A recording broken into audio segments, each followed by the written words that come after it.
Thank you, Valerie. So thank you for joining us. Welcome to the February 24th, 2021 Oak Grove Community Council meeting. This is our regular business meeting, the second of the year. And we have a few things to take care of tonight. Let me share my screen.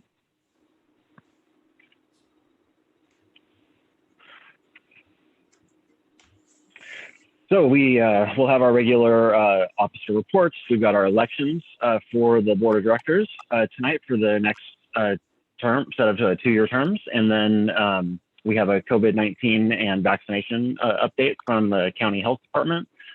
And we'll have a discussion about the Parks District Advisory Committee selection process, and then a couple other committee updates. And then we intend to have our social hour after the conclusion of the meeting tonight, like we did last time. So first off, my name is Joseph Edge. I'm the chair. I live on River Forest Drive, and I've been the chair for the last 2 years and have been on the board for 2 years before that. Valerie, could you introduce yourself, please? Yeah, my name is Valerie Chapman, and my husband and I live on Evergreen Street, just a block from the trolley trail. And I've also been on the board for the last couple of years.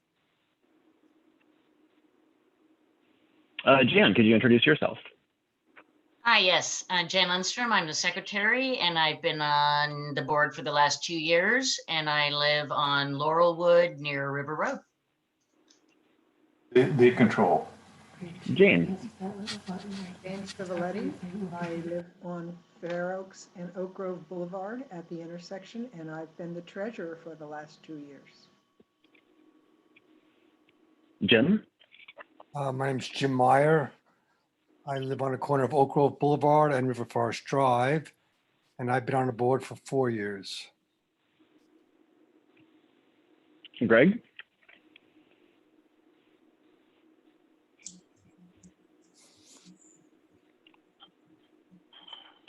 Looks like you're muted, Greg.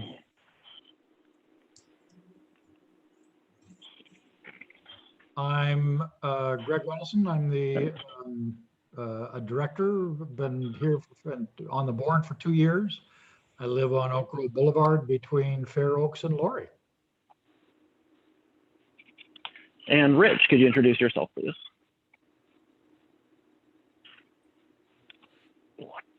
Is Rich here?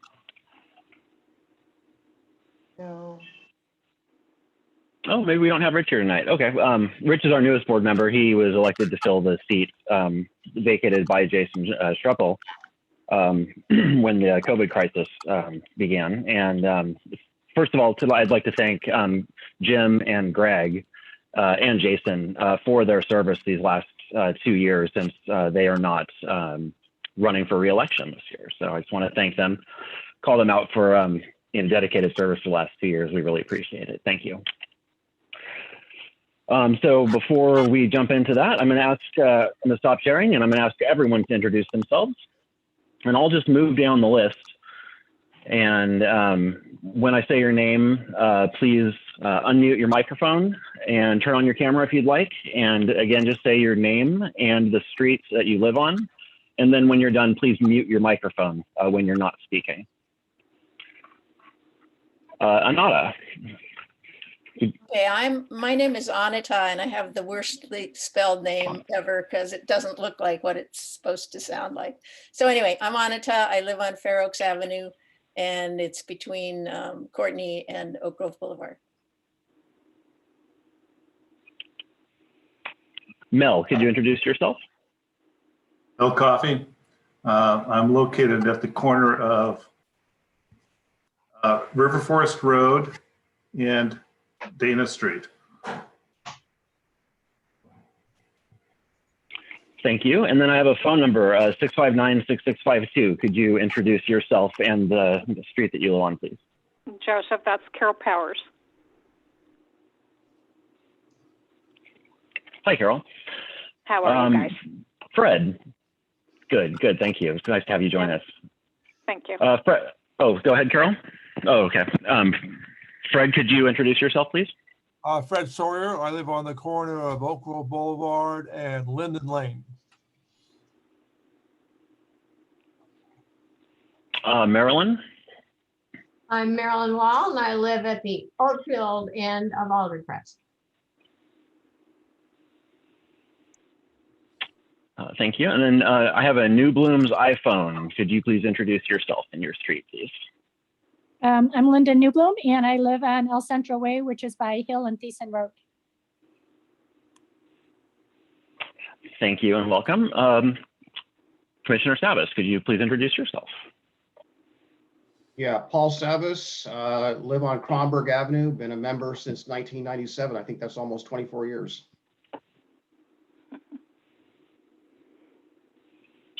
And I have another phone number, 971-212-7848. Could you please introduce yourself?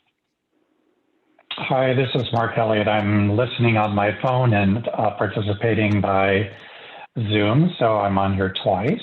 And I live at Concord Road in Southview. Welcome. And Chris Hamilton.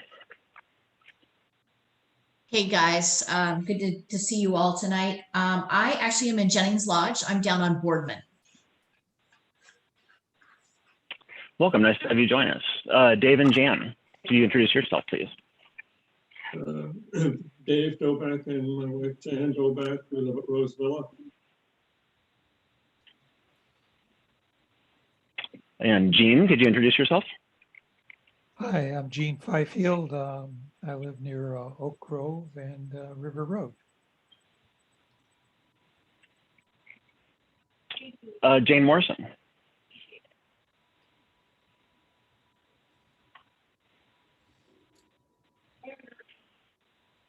Are you able to unmute yourself and introduce yourself, Jane? Okay, we'll come back to you. Karen Bjorklund. Well, you did my work for me, Karen Bjorklund, Jennings Lodge, but I also lived in Oak Grove for 23 years, I think.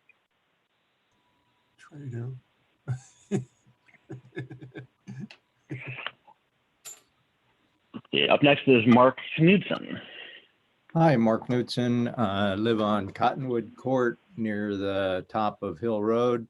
I also serve on the board of Oak Lodge Water Services. And we've lived here. I was just listening to everybody else. We've lived here for just about 25 years now. Thanks for joining us tonight. Pam. I'm Pam Horan, or Patricia Horan, which I think your records say, at Rose Villa. I'm in the Net Zero neighborhood on Schroeder. Thanks for joining us. Pat, could you introduce yourself? Pat Callender, I live at Rose Villa. Thank you. Philip, could you introduce yourself, please? Absolutely. Good evening, everybody. I'm Philip Mason Joyner. I'm the Public Health Director with Clackamas County. I live in Wilsonville. I won't tell you my streets.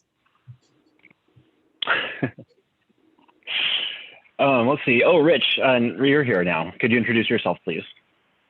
Yeah, my name is Rich Nippon. I live 2 blocks up from Commissioner, 2 houses up from Commissioner Savas. I've been here for 2 years, and I'm literally 3 blocks south of the Freddy's on Oak Grove Road.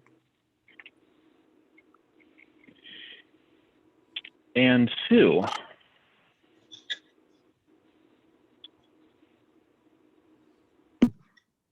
Sue Conahan, and I live at the corner of River Road and Parkview Circle. Welcome, Sue. Susan, you're up next. Hi, I'm Susan Pasuto. I live at the corner of Southeast River Forest Drive and Oak Grove Boulevard, right down near the boat ramp. Thank you. Thelma, you're up next. Hi, Thelma Hagen Miller. I live on the corner of Southeast Southview and Southeast Westview, and I am currently the longest reigning member of the Oak Grove Community Council. Thank you. And Tom. I'm Tom Civiletti. I live with the lovely Jane on Fair Oaks Ave. Okay, and let's see, we have Linda. Could you introduce yourself, please? I'm Linda Seals and I live on Woodland Way. Thank you for joining us. And then Sorry I'm late. James. No problem. James, I see that you've joined us. Could you introduce yourself, please? Yeah, I'm James Troy Kurth, and I live on Chestnut. Oh, and I'm Janine. Can't I see think. because I'm fading out. Oh, there you are. And then I live with Troy on Chestnut. Excellent. Thanks for joining us. I think we have everyone covered unless Jane Morrison came back and wants to introduce herself.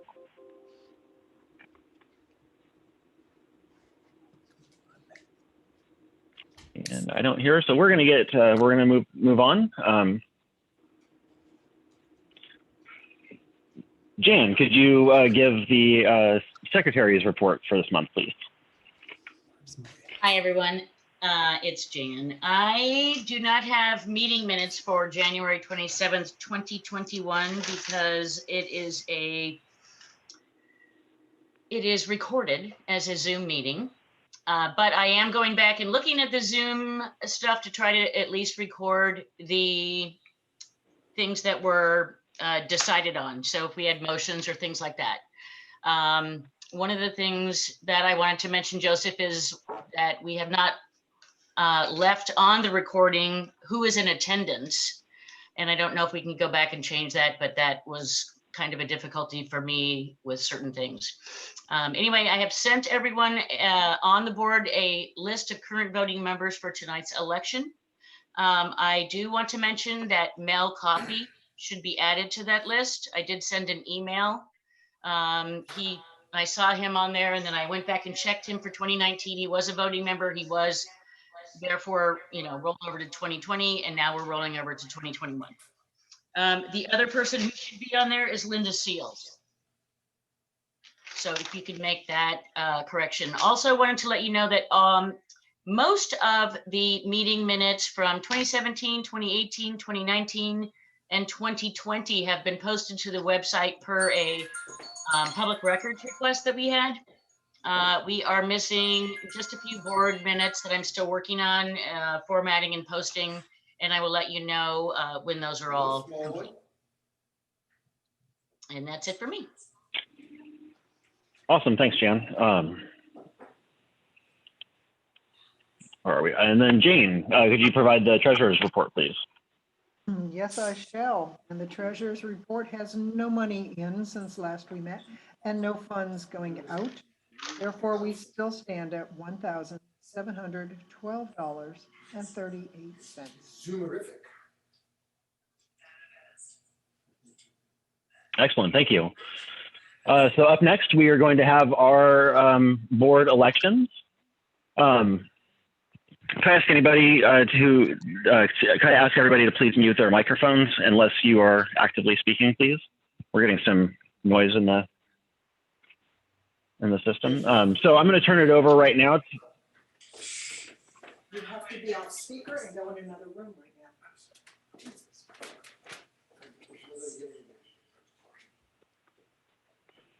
Let's see, I'm getting a lot of feedback in my ear. So I'm going to turn this over to Eleanor Hunter. And Eleanor, you were the chair of the nominating committee for this election year. So I'd like to let you describe how we're going to handle this first-time virtual election. So Right. Please take it away. How we're going to handle this first-time virtual election. If you could leave that slide up that has the slate of candidates on it, that would be helpful. Oh, yes.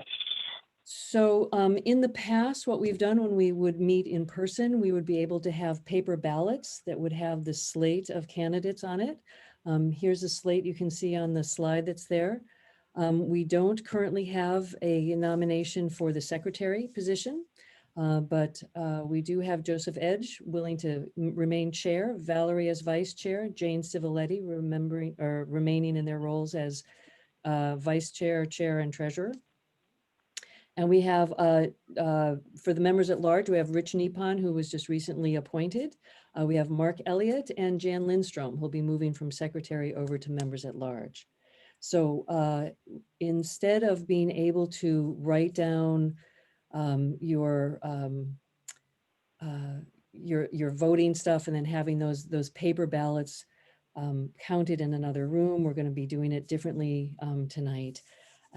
So the first part of the important part of the election thing, are there any nominations from the floor? And for that, I guess we need to be able to see people's hands go up. So if, Joseph, we could see everybody, if there's any nominations from the floor, there's always the opportunity to have nominations from the floor. And I don't see anybody, so I'm just wanting to make sure if you're wave wildly or anything like that. All right. I do not see, Eleanor, I do not see the place where we can raise hands now. Maybe okay, still a host. if you go down Okay, into, oh, Mel, are you raising a hand? Okay. Just to show him. Okay, fine. Good. Or if you want in reactions down at the bottom, when there are these little options down there, there's not a raise hand anymore. You're right. I don't know where that is. Don't know. That's only true for co-hosts. Since Jane is a co-host and you are a co-host, Eleanor, then you don't have the raised hand option, but people who are not co-hosts should have the raised hand option. So it seems, I think it's in the participants list. If you click on participants, there's an icon for raise hands. Great. Okay, so just wanting to make sure that we're giving everybody any opportunity to raise their hands or make a nomination from the floor. It seems like there aren't any at this time. Okay, great. Thank you. So what we'd like you to do is in the chat box, right at the bottom when you see the chat box, to write to me individually, right? So that there's the privacy that we can have here. So you can find my name in that list at the bottom for, to Eleanor Hunter. And if you want to abstain from voting, or if you want to not support the slate, please send me a text or send me a chat, I mean. And again, this is only for the voting members. And my understanding is there are 1, 2, 3, 4, 5, 6, 7, 8, 9, 10, 11, 12, 13, 14, 20, 21. There are 22 voting members here. You can either support it, you can tell me what you want to do in the chat room. But just send those chats to me and I'll count them up and we can give the results of the election at the end of the meeting. All right. Any questions? Anything like that? Susan, you have Susan has her hand up. Yeah, Susan, you have a question? So how many people are we voting for? Are you saying that it's the slate? The whole slate, okay, because we The need entire that slate. many people. And are we short by that one person? We are The- short right now of a secretary, yes. Okay, thank you. Sure. And again, there are three positions for member at large. So there's one candidate for each of those 3 positions. So there's 7 board members altogether, 4 officers and 3 members at large. Thank you. Jane, you have a question? Eleanor, Will it help for me to put the? Sure. Will it help for me to put the screen back up with the Sure. slate? Sure. And Jane, your I question? just had a correction. You had mentioned that Rich Nippon was a member who was brought on, but he was actually elected. We elected. Oh, Richard. good. Thank you. I thought he was like appointed and then No, elected. he Okay. was Thank not appointed. He was an elected member. you. Great. Thank you for that correction, Jane. Thank Okay. you. Okay, so that's everybody. Okay, great. So you'll send those in, and if I have any questions, we'll wrap that up at the end. So thanks, Joseph. I think that's it for now. Thank you.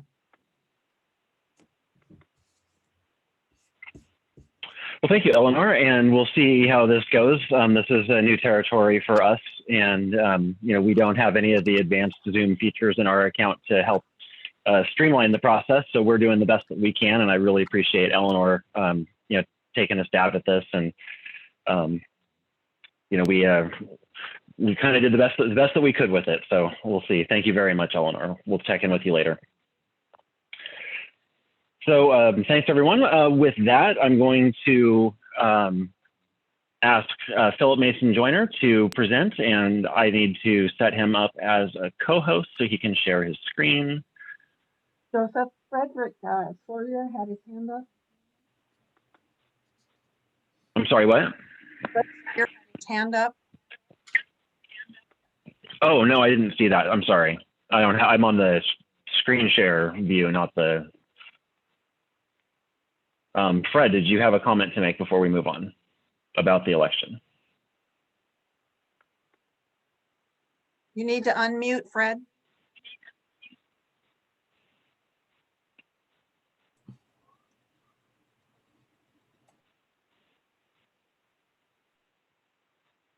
I don't see Fred anywhere anymore. Where did you go? Fred, you're still muted. There you go. In the United States Senate, they have this concept of unanimous consent. And with unanimous consent, with no objections, whatever, they go forward. If there's an objection, then they move to a vote. I would like to suggest that we consider this for, on many different motions we take are not controversial. And so that might be a way to proceed. So if there's objection, then with the objection, if there's objection, then you go to a vote. So anyway, that's just a comment for later, I guess, but a thought. Thanks, Fred. Yeah, we can always use all the suggestions that we can get to try to improve our processes, you know, in the virtual meeting space. So we're still a year later figuring it out, but thanks for everyone for bearing with us on this. Valerie, are you able to promote Philip to a co-host so we turn it over to him to share his screen?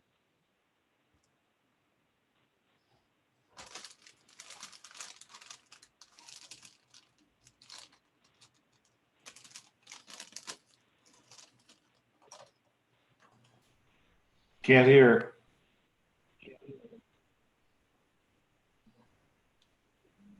Got it. Okay, Philip, take it away. Okay, just trying to share my screen here. Good evening, everybody. Great to be back. Appreciate the opportunity to meet with you tonight. Hope everyone is doing well. Just can a couple people nod if you can see my screen now? You should see a really cool mask and gloves. Okay, great.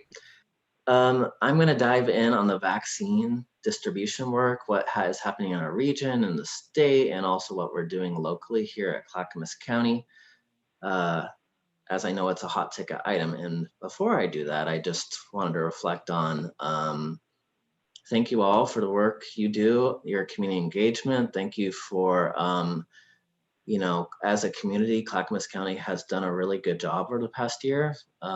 In 4 days, we will be honoring the anniversary of the first case of COVID-19 in Oregon, which was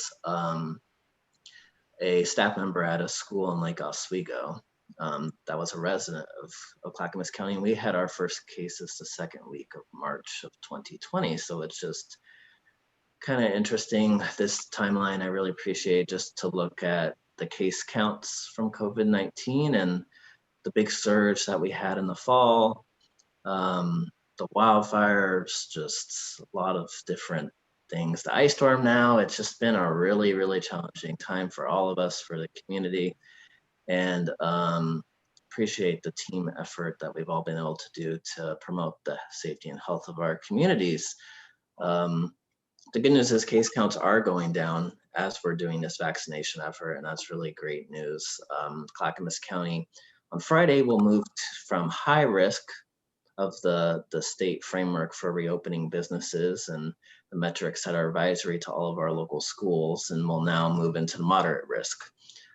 So appreciate folks following the precautions, and we're really, really headed in the right direction. So that's a beautiful thing to see. In terms of moderate risk, when it goes into effect on Friday, it really impacts indoor dining. indoor entertainment, recreation, and then our gyms and fitness centers that now, instead of right now, they're operating at 25% occupancy. Now they'll be able to operate at 50% capacity or 100 people within a facility, whichever is less. So that's good news. We hope we can continue to move forward, and that's also the case for our neighbors in Washington County, but Multnomah County is staying at least for the next 2 weeks in the high risk level. And then in terms of COVID vaccinations, I do have quite a bit of slides to show just to provide an overview. This vaccine, my start in public health was back in 2009, 2010. Actually, I was doing an internship in South Africa when H1N1 came to the world, and got to get my start with that in the Southern Hemisphere, and then came to Oregon, and actually was able to work at the state level to help with H1N1 here in Oregon. And that was really, really hard, but this COVID just takes it to a whole new level. The complexity of the limited supplies, a whole lot of demand for this vaccine, which is good to see. The vaccine itself requiring 2 doses. So the logistics and coordination behind the scenes to coordinate all of that. The storage requirements requiring special freezers, that it can't be transported very easily, that each vial that we get has 10 doses. It's just a complicated effort. And it really is all hands on deck right now. The work with the hospitals, with our local fire departments, with community clinics, and now we're starting to work with some of our local pharmacies. It's really just been a great start. And obviously, if we had a lot more vaccine available, our plans that we have in place would be able to executed a lot more rapidly. I think that's really the biggest barrier in terms of us to be able to move forward to getting more people shots in arms. But here's our progress to date. We have close to 50,000 people so far in Clackamas County that have been vaccinated. Because we have such a large population, we're still working on phase 1A populations in our county. And I would say the vast majority of this group is taken care of. Frontline healthcare workers, all of our long-term care facilities have been provided multiple opportunities to receive the vaccine, staff and residents. First responders, really, and then, dentists and chiropractors and massage therapists. And if you think about healthcare, it's a very broad category, so a whole lot of folks. And right now we're still focused with 1A on homebound folks in adult foster cares, folks that have developmental disabilities and they wouldn't be able to go to community clinics. We have our ambulance company, AMR, and then we have public health home visiting nurses that are going into neighborhoods to these folks' locations to provide them the vaccine at their homes. So that's taking a long time to do. And then for 1B, which is the first phase with educators. So in our Tri-County, Clackamas County alone, we have over 9,000 private and public school teachers. So getting all those folks vaccinated, we had to do it over the entire month of February, where you start with elementary and then middle school and then high school grades. So right now, this week it was open up to high school teachers. And then for older adults, started with 80 and older, 75, 70. On Monday, 65 and older will be eligible for the vaccine. The challenge is there's a whole lot of demand for these populations. Some of you may have experience trying to navigate the systems to try to get employment. It's very, very frustrating. I recognize that. On Monday at 9 a.m., there was 5,000 appointments opened up, available for folks to book, and appointments were filled in less than an hour. So demand is really big. And on Friday, we're also hearing that the state will be sharing more specifics on the next group of folks who will be eligible to receive the vaccine and what the timeline is for that. But it's still going to be several weeks before we're able to get vaccination appointments for all the folks who are eligible to receive the vaccine. There's over 3 million Oregonians eligible right now. We have about half of that amount of vaccine available. So it's going to take some time. Patience, patience, patience is the message I continue to say. In terms of our local work that we're doing here at Clackamas County Public Health, we coordinate a whole lot with the hospitals, so Providence, OHSU, Legacy, Kaiser. We meet pretty much daily, talk about the efforts, the coordination, making sure that systems are working. We do receive about 1,000 doses every week that we are able to receive at our Clackamas County Health Department. And that's focused for right now, those homebound folks. We also plan for the local doses that we use to be able to provide it for folks who don't have transportation, to be able to go to one of the larger mass vaccination clinics, or don't have a car that they couldn't do a drive-through event either at the airport, or we've been able to do some drive-through events at our local fire departments around the county, or even some of our smaller clinics. We have a clinic in Oregon City, we have a clinic in Milwaukee, we have a clinic in Sandy, and we will be opening up a couple clinics in the Canby and Molalla area once we get some more vaccine to be able to do that. And then another big body of work that we've actually hired a communications firm to help us with as a tri-county is talking about vaccine hesitancy. So right now we're focused in on meeting the demands for the vaccine, but we also recognize that as supplies and manufacturing catch up, that potentially more vaccines get approved.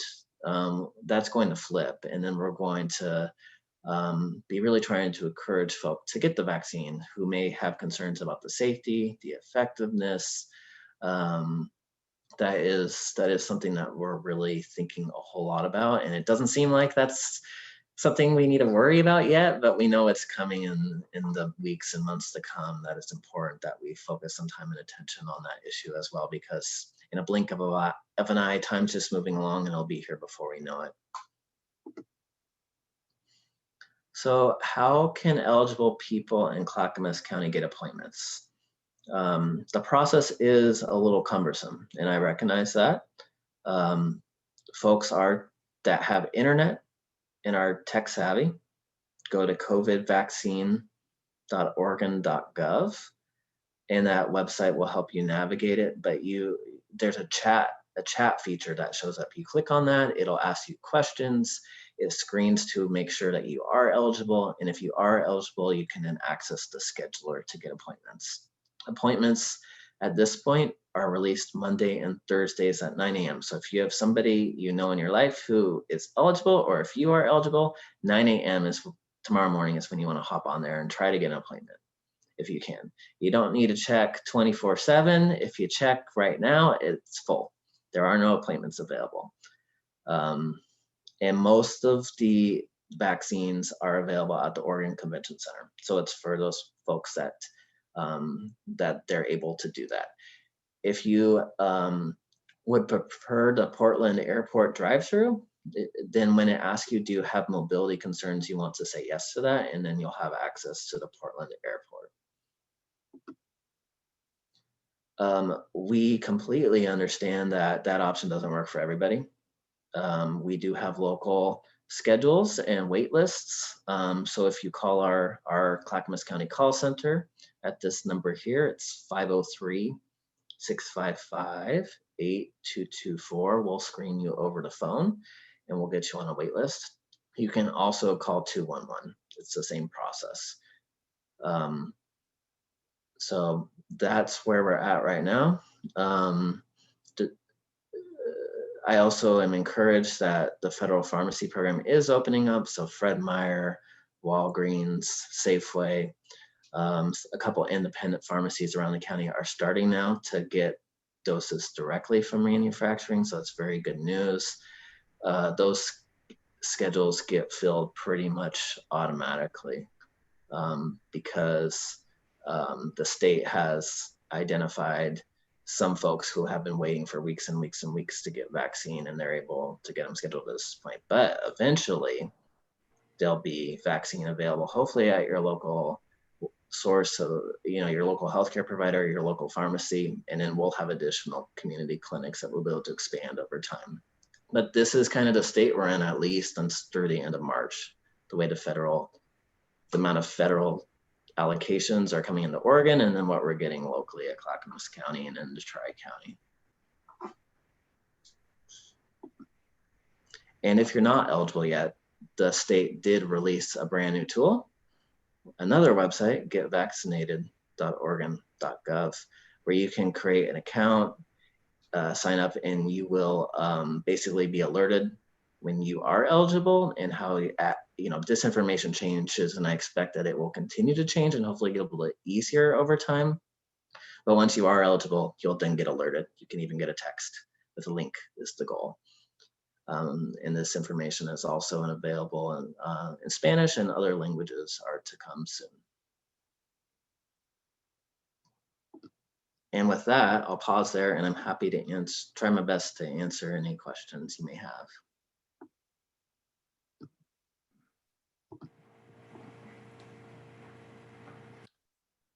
Yeah, this is Mel Coffey. I have a question. Yeah, please. If I were to plot demand for shots versus time, I'm going to assume that it's going to look like a Weibull distribution or a chi-square distribution, meaning that there's going to be a big peak and then it's going to tail off slowly. If the state of Oregon sets out the inoculation plan based on time without considering what the peaks look like based on demand, then we're going to end up in a situation in which the peaks could overlap and the demand is going to outstrip the amount of available doses that are present. So is there any consideration at this stage for the state to go through and incrementally vaccinate the groups to the point in which the tail of the curve starts to drop off, such that the ability of the state to actually vaccinate people catches up with itself? Otherwise, we're going to be in a situation in which we'll always be behind the curve. Everybody's going to be pissed off, and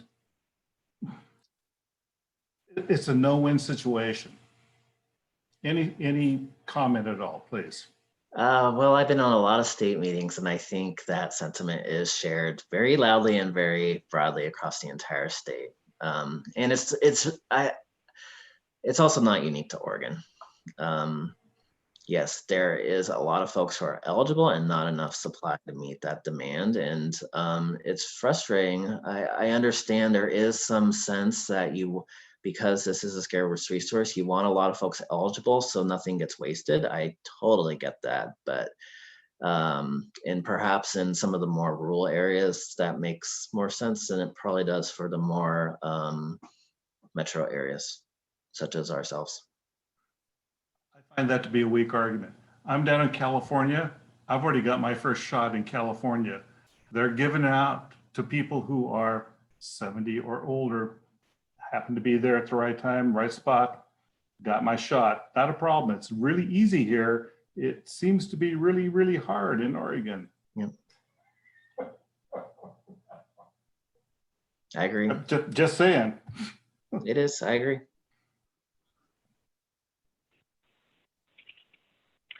Have any other questions for Philip? I see Janine. Yeah, so I've always been thinking, why didn't you guys just give everybody one shot? So everybody got vaccinated the first time, then go through and prioritize your second shots. So that way, at least everyone got a shot instead of trying to, give everybody two shots at one, that already had their first. Yeah, I think that's a interesting thought. The FDA, we have to follow kind of the national guidelines around the timing. And for the Pfizer vaccine, it's expected that you get the second dose within 21 days. And for Moderna, you need to get it within 28 in order to get the full benefit of the vaccine and the protection. So if you go out longer, there's concern that you may not get as much protection with just the one dose. Then, you know, we got this other strain coming forward and not everybody's been vaccinated. Right.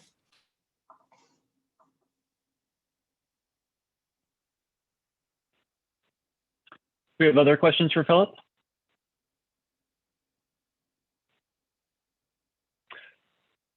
Okay, well, we really appreciate you joining us again. You know, we saw you last summer right before the big peak, and you know, hopefully this time it will be the opposite effect, that after you join us, that we'll see this start to die off as more and more people get vaccinated. So thanks again for sharing this information. We will put those links and those phone numbers into our follow-up newsletter email that we'll send out after this. So if there's anything else that you'd like us to distribute in that follow-up newsletter, please feel free to send that to me in an email, and we'll make sure to get that information out to our mailing list. Great, will do. Thank you so much. Appreciate it. Good, it's great to see you again. Thanks. Eleanor, did I see you wave your hand?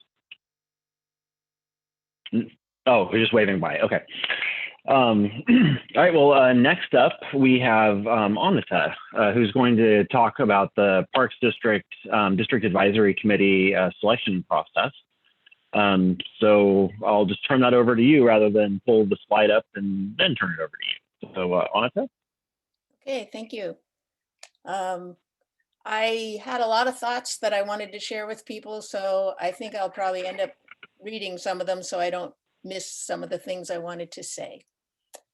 So I've been involved lately in activities related to our Parks District, which is North Clackamas Parks and Recreation District, or NCPRD.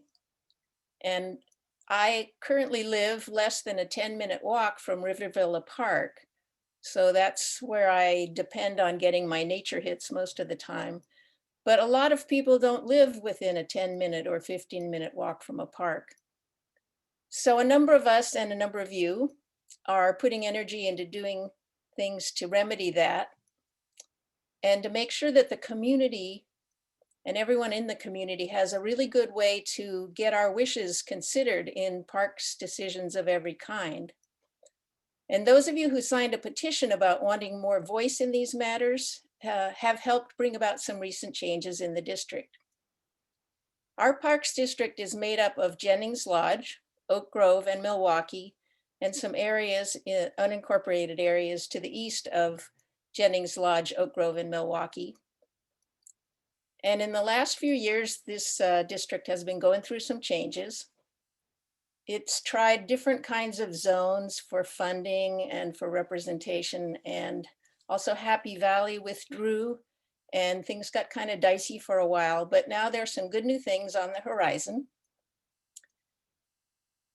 The advisory committee, there's an advisory body made up of community members, made up of us, that makes recommendations to NCPRD. It's called the District Advisory Committee, or DAC. It used to be called DAB. Its bylaws have just been revised to give more voice to the unincorporated areas. And they're doing that by identifying 5 sub-areas proportional in population size. Following this bylaw revision, the DAC was dissolved to make way for a new slate of representatives, and that is yet to happen. So getting the DAC up and running again is the prime focus right now. And exactly how we choose DAC members is one of the 2 tasks at hand. The other one is how to get more vibrant communication going between the unincorporated residents, DAC representatives, and NCPRD. So I've been on a task force that recently submitted a proposal about those 2 things to the county that was favorably received by the county's Committee for Community Involvement with a few suggested changes. And yesterday, the modified version was unanimously approved by the Board of County Commissioners. The next steps are outreach to the community and a pair of public meetings. The dates haven't been chosen yet for the meetings, but stay tuned. Notification of meeting dates will be done by way of the counties and NCPRD's publicity systems, by Nextdoor, by Thelma's CIA newsletter, by notices put up in parks, and by other networks and websites. And if there's the option of having the OGCC send out something, that would also be great. So the first meeting of the pair will be informational to publicize dates for a second application period so people can apply to be on the DAC who haven't already applied in last fall's application period, if people are interested. And at the meeting, people will learn about pre-registering for the second meeting. And the second meeting is where you will vote for your representatives. But before that, you'll be enabled to read over people's DAC applications in preparation for voting. And everyone who lives in the unincorporated areas and who wants to vote and who pre-registers for the second meeting will be able to vote for 2 representatives from the sub area where they live. And what you will end up with is a DAC made up of 11 representatives, a total of 8 from the 4 unincorporated sub areas, 2 from Milwaukee, and 1 who represents our community centers. Historically, in my opinion, there hasn't been enough communication between unincorporated area residents and NCPRD.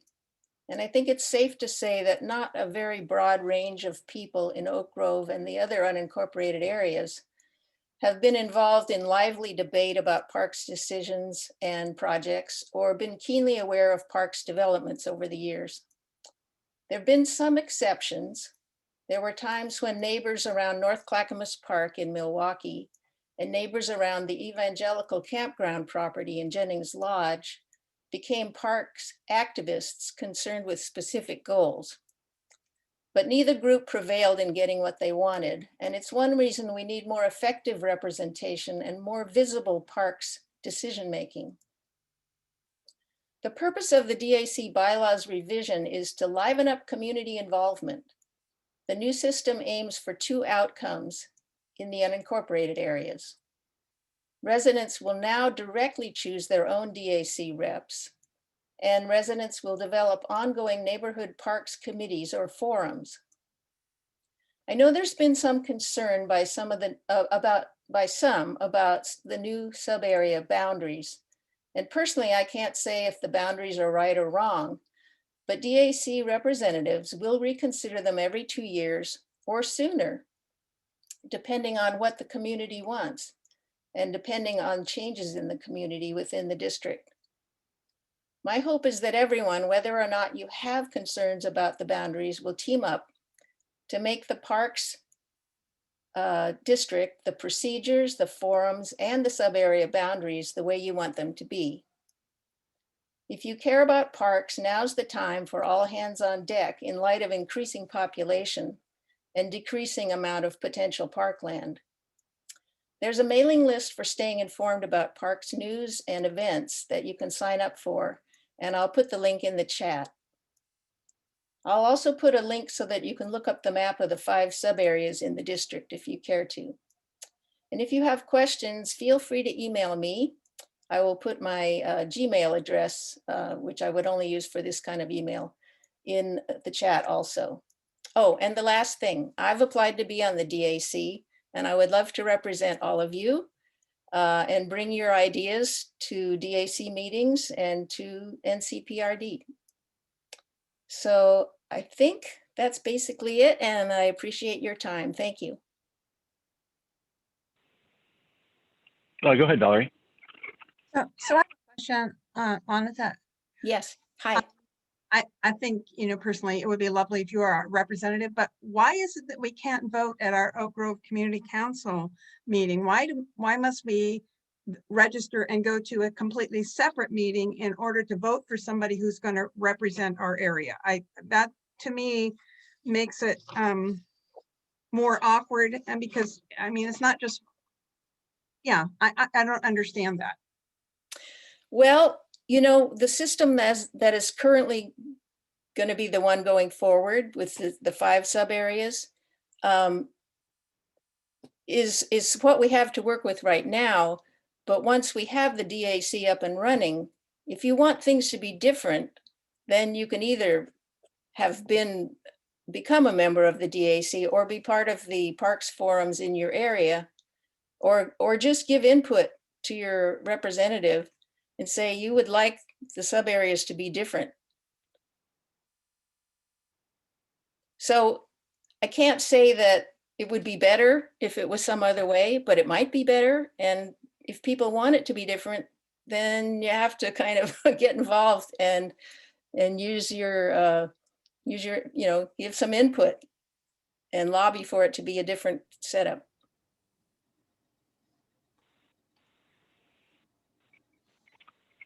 Fred, you have a question for Anita?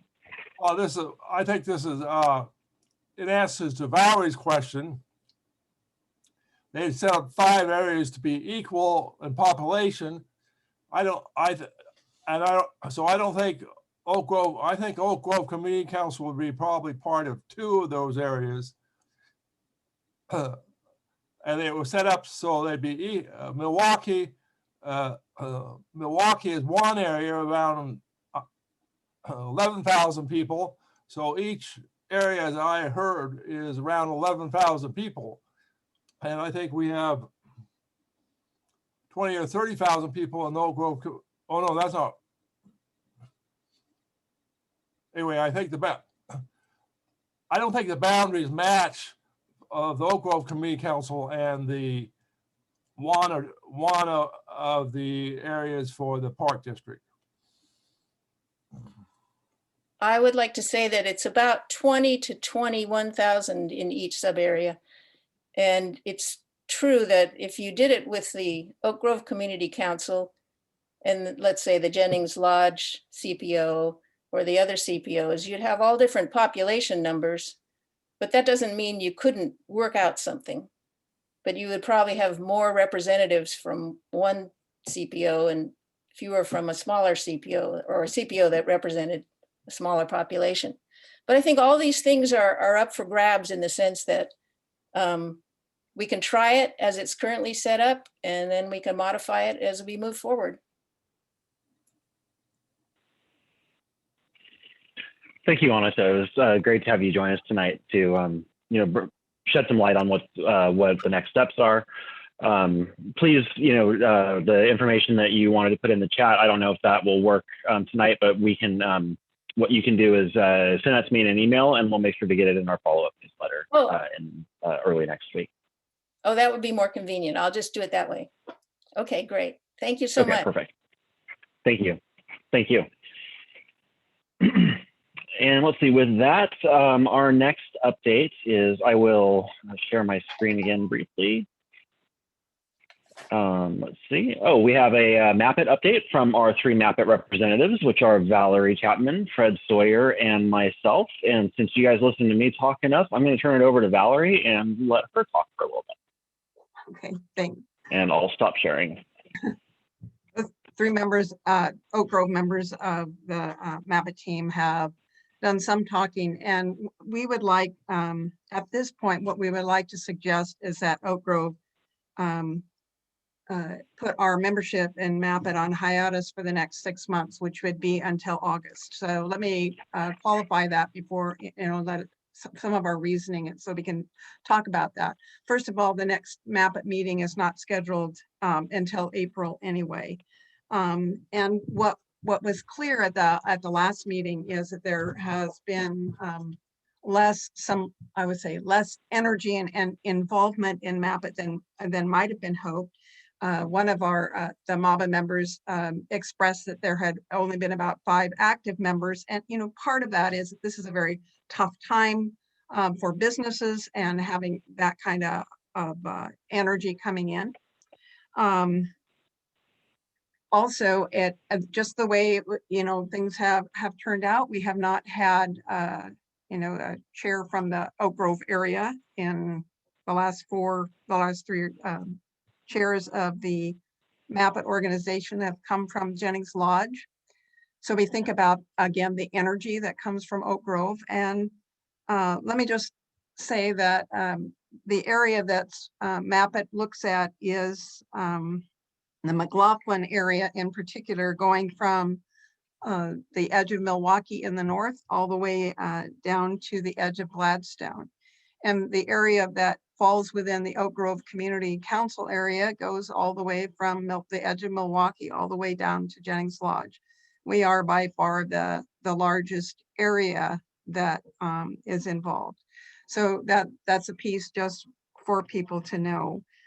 We also know that there's been energy in, Oak Grove board about talking about connecting with the businesses who are in our area, which are not just businesses along Oak Grove Boulevard, but, include, for example, historic Oak Grove, that's an area. And all businesses can also be, are invited, encouraged to be part of the CPO. And so there could be some work in outreach to the businesses that are in Oak Grove in order for us to develop that kind of relationship, which we would like to do.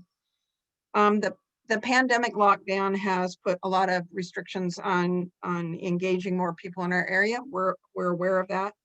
So part of it is it just makes sense to conserve some of our energy right now, and thinking about waiting until August to re-engage and to see where we are at that time. I just some other thoughts. When MAPIT was begun, my understanding is, and I've done some looking in the last couple of years that I've been part of the MAPIT group, a MAPIT representative, and trying to find out, how we're set up and whatnot.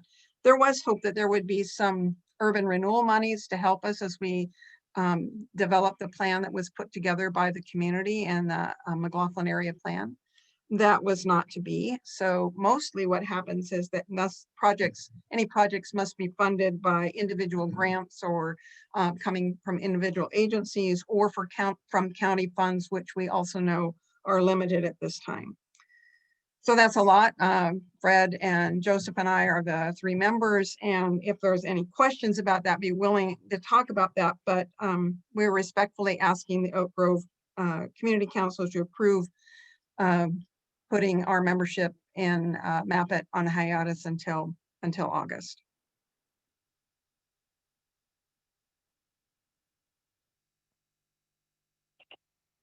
Are there any questions from the floor?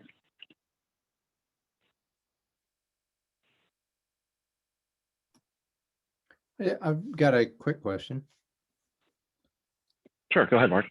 I'm just curious why the leadership of MAPIT hasn't included representatives from the Oak Grove area for the last few years. I mean, particularly given your explanation, Valerie, that the Oak Grove area is a larger part of the MAPIT area.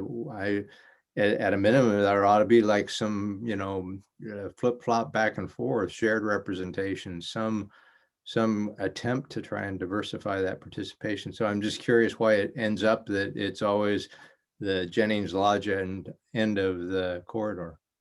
Well, let me be really clear. That's just the chair position I'm talking about. Joseph has been the vice chair. We've had people that are vice chairs that have been part of leadership on there. So it's not true that we're not there. But what we recognize is that there's a limited amount of energy, and so trying to focus, what makes sense for the energy that we have involved, and that's why we're suggesting that we go on hiatus for 6 months.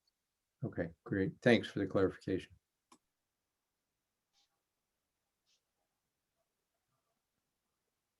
I see Karen's hand. Go ahead, Karen.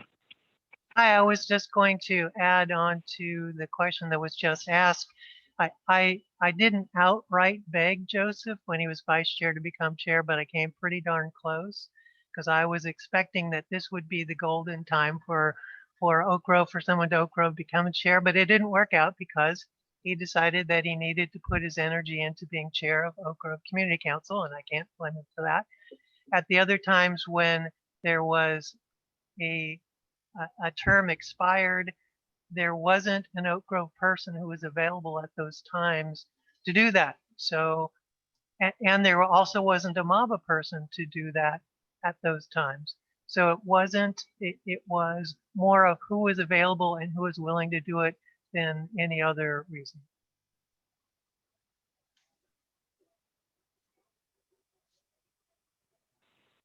Commissioner Savas, I see your hand.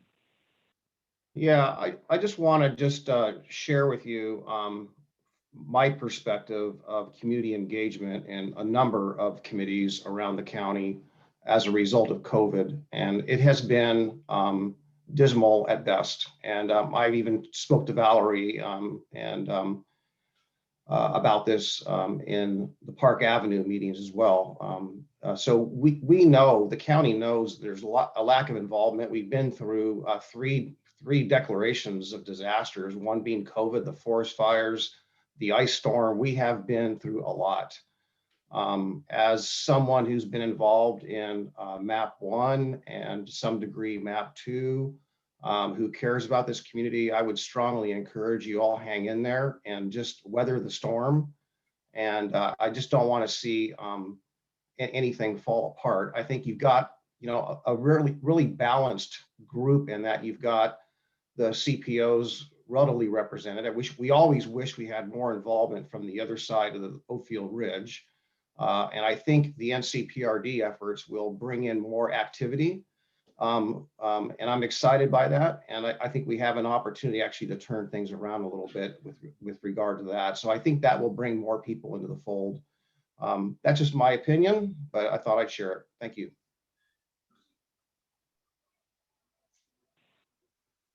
Thanks for those comments, Commissioner Savas. Eleanor, I see your hand. Please unmute first. Sorry, thanks. Everybody's got energy, that's being dissipated these days. It's really hard.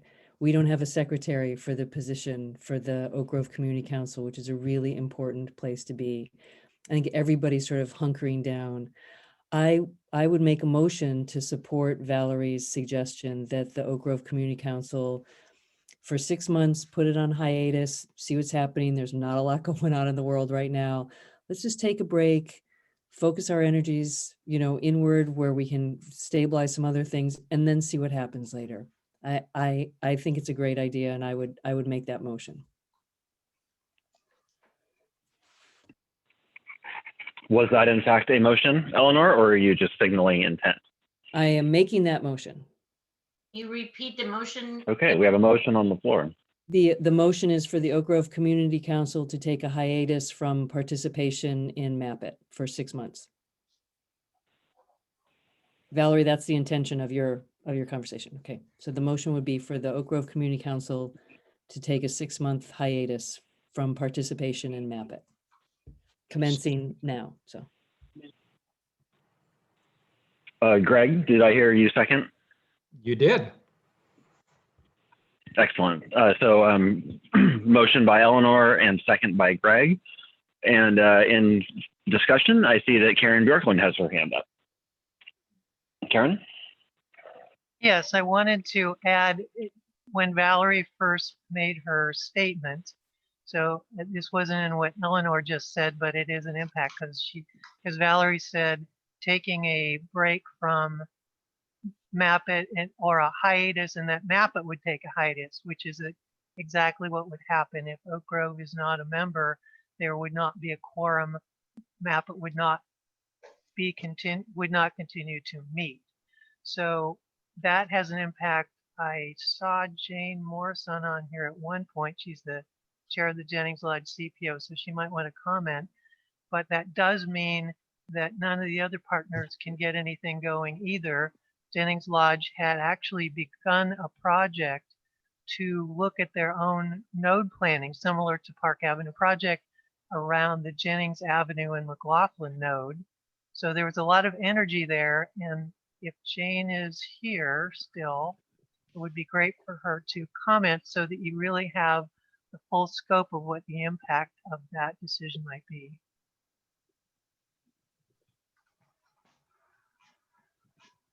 and it looks like Jane has her hand raised. Yeah. Yeah, sorry, I was muted when I said that. Jane, I see that your hand is raised. Please feel free to comment. Right.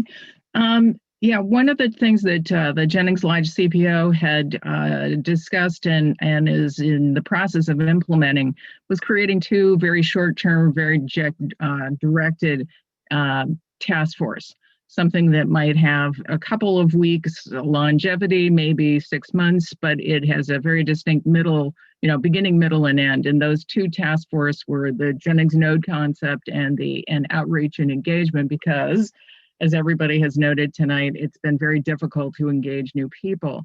In fact, for our elections, we have 4 current board members, 3 of which have been on the board for more than 5 years. And we have struggled to get any new people to join the board. We do have 1 person on the slate for our April election, so I'm very excited about that. And we've had a good turnout in terms of activity of people interested in the outreach and engagement task force. But it's clear to me that there isn't enough energy to really do something major with the Jennings node at this time. So it's still on the plate. It's still to be looked at. But we have struggled to get additional MAPIT representatives as well. There was a really nice fellow who had volunteered to be our 3rd MAPIT representative. He's, I think, been to 1 meeting, and we have not found anybody to date that is interested in taking that 3rd position. So for us, we're hopeful that we could come up with a 3rd person for the April meeting, but there isn't anybody in the wings.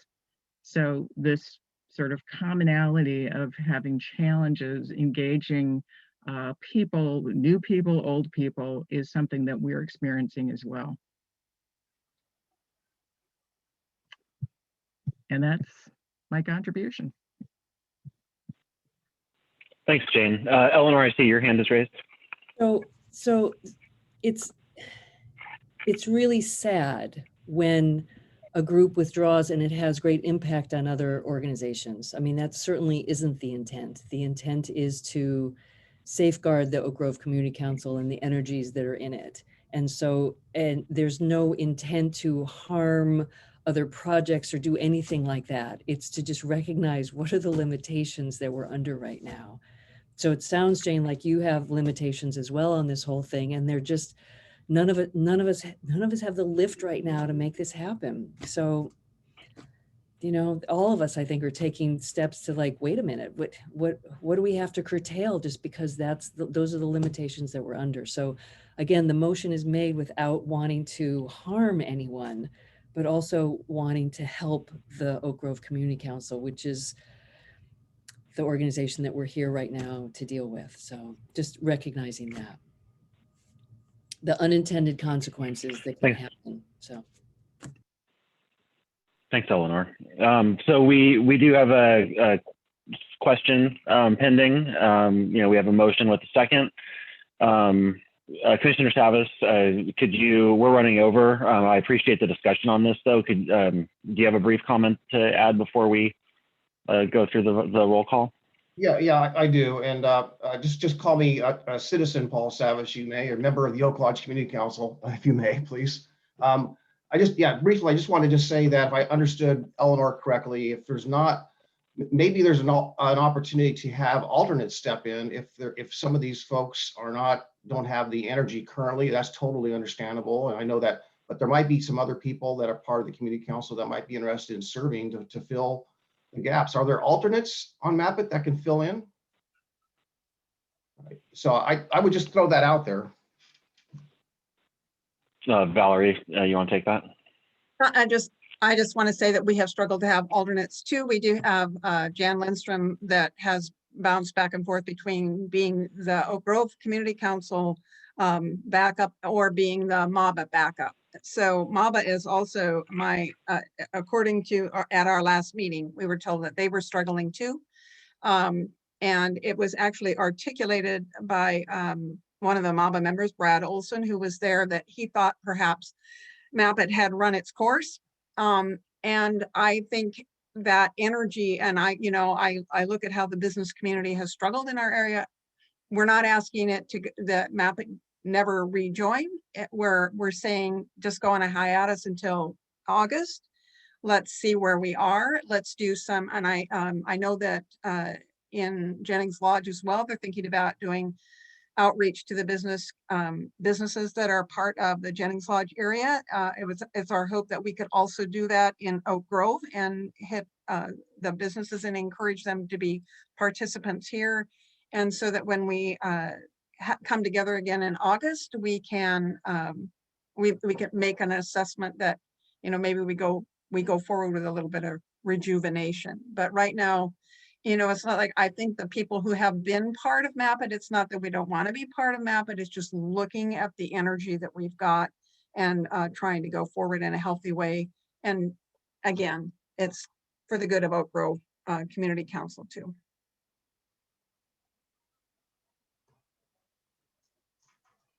Joseph, you're muted. Thanks. I keep doing that intentionally, but okay. Karen, I see that you have your hand raised. Could you add a really brief comment before we move into the vote? Roll call, please. Right, understood. Just so you know, the MAPIT officers' terms have expired. So by August, there will not be any MAPIT officers to serve. So I don't know what the plan might be if once Oak Grove withdraws, then MAPIT won't have a quorum to meet at any meeting and won't have any officers since we were in the middle of doing that. So I can't figure out exactly what will happen in August if you take this action, but there won't be any officers. It'll need to be a wellspring from the members, I guess, that would bring MAPIT back together. Just wanted to let you know those logistics. Joseph, could I respond really quickly? According to the bylaws of MAPIT, the leaders of the member organizations could get together. So in August, it could be the chair of JLCPO, Oak Grove CPO, and MABA could, as the three members, can just plan that we would look for them to get together and make sure that as the member organizations, they could do that. So make a decision. Thanks for pointing that out, Valerie. Okay, so we're past our finish times, and we still have a little bit more business to conduct. So I want to make sure that we get this vote underway. So Jan, could you, because we're, I'm sorry, Eleanor? There are 28 voting members present so that we don't have to do the roll call. Because if it's over 25. Oh, we do have over 25. Right, there's over 25. So thanks. I thought we were only at 22. So thank you for that. So we'll do the inverse voting procedure, which is, are there any, so let me put the question up on the screen really quick. The question is, should the OGCC pause participation in MAPIT for 6 months? And the motion is for yes. So with that in mind, are there any no votes to pausing participation for 6 months?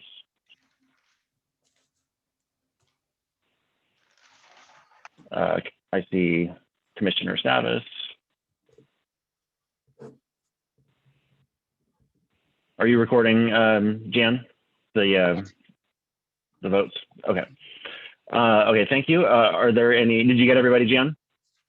Yeah, we're only doing no's, correct? Right now, no's. Yes, that's correct. Okay, so we have Paul is a no, and who was the other no?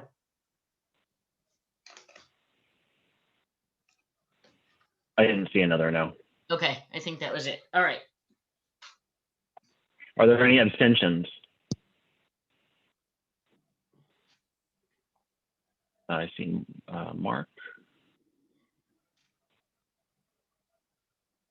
And Selma, I think. That was 2 abstentions, 1 nay. Means the rest are yay. So motion carries. And so then we want to get to our social hour. So we're going to hurry through the rest of the program tonight. Jan, if you still have your microphone unmuted, do you want to give an update on the Concord Property and Library Planning Task Force? Yes. If there is one. Yes, there is an update. Am I unmuted? Yes. The master plans for the new library and community center and park were presented to the BCC on January 14th and approved. So that's the big overarching master plan. Currently, the staff is working with OPSIS, the architecture firm, to create a scope of work for the schematic design through permitting in May 2022. That also will need to be approved by the BCC, and that will probably be at the end of February. There was not going to be a meeting this week, but it was just scheduled on Monday. So there will now be a Concord Task Force meeting this Thursday, February 25th at 5:30 p.m. on Zoom. If anyone's interested in attending, the link is on the county website under Concord Task Force. And after that, I'll give another report on what happens with the February 25th meeting. And that's about it for now. Excellent, thank you. Valerie, do we have any updates about the Park Avenue project that's rushing towards completion? No, the only thing that I would say that I think the last time we met, there was a business meeting that was planned that the Commissioner Savas and Commissioner Schrader were going to meet with the business community, and that meeting had been set for February 17th. But, you know, a couple of ice storms later, that meeting was moved to March 1st. So I think that's the only update to say is that the meeting has been moved. Okay, thank you. And let's see. Oh, so we're on to the ABCs. These are the open ABC recruitments right now. Some of these are closing pretty quickly. I see the Housing Advisory Board is due tomorrow, it looks like, and then there's a couple others due by the end of the month. Community Health Council, Historic Review Board, and Planning Commission. So if you're interested in those, you'll need to act quickly for those ones, but we'll make sure that we get the information about the ones that are up in March or later into our email newsletter to follow up this meeting. So with that, are there any announcements from the floor? I have election announcements. Ooh, Eleanor, take it away. Yes, congratulations. The slate of candidates has been elected for the next 2 years for the Oak Grove Community Council. Thank you all for your impending service, and thank you all so much for those who have served and are stepping away at this time. So thank you all enormously for your help and working through the logistics of the election. And welcome to Mark Elliott, who would be a new person as well. So thank you, Mark. Hi, great. Excellent. So all of our new board members will be prepared to meet on Monday evening at 6:45 on Zoom. We'll have our first board meeting as the new board that evening. So thank you for coordinating that, Eleanor. I know it wasn't necessarily easy, but you know, I really appreciate you putting in the effort. You know, it feels good to have done that. Fred, I see your hand. Do you have an announcement?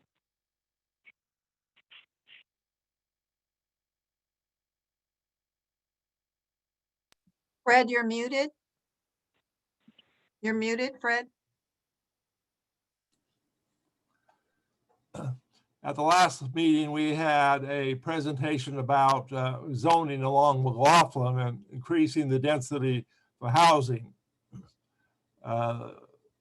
Last night, the similar meeting was happened at Jennings Lodge. I'm asking you and perhaps Lou Art to follow this and at the appropriate time present a motion or have a discussion of what our wishes are in relation to this increased density of residential zoning along McLaughlin. Well, this is all commercial zonings, but for us along McLaughlin. So this is kind of a, hopefully in the next couple months we'll deal with this. Yeah, Fred, we absolutely will. I'm a member of the working group that has been meeting intermittently to discuss that, and so I've been tracking along with that, and I'll make sure that we continue to know or to broadcast out to our members when the opportunities are to engage and participate in that and submit feedback. And then if we want to do something as the whole council, then we'll make sure that we know when those opportunities are. So thanks for bringing that up. And let's see, any other announcements from the floor? Okay, then. Upcoming meetings. Our upcoming board meetings will be Monday, March 1st at the new board, and then our next full meeting will be March 24th. And so with that, thank you all very much. Valerie, could you please stop recording?